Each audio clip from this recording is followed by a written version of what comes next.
আসসালামু আলাইকুম। আশা করি আপনারা সবাই ভালো আছেন।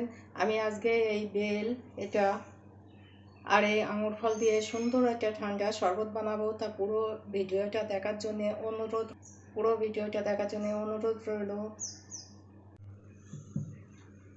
প্রথমে আমি এই বেলটা ভেঙে নেব।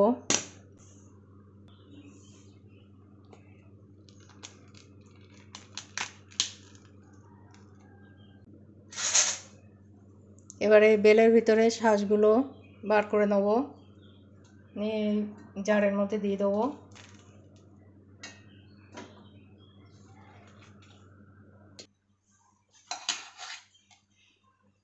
বন্ধুরা, বেলগুলো আমি সব দিয়ে দিয়েছি। এবারে আঙুর ফলগুলো দিয়ে দেবো।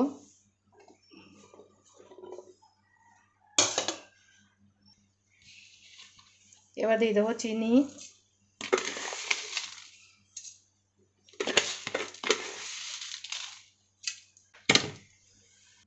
এবার দিয়ে দেবো ফ্রিজের ঠান্ডা পানি।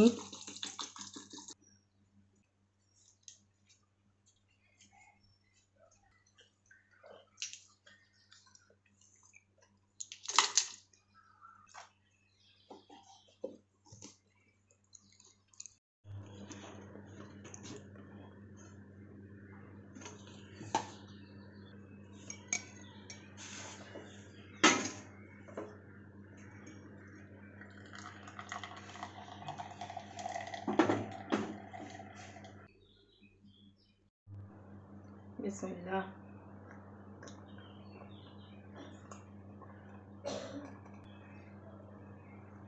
আলহামদুলিল্লাহ।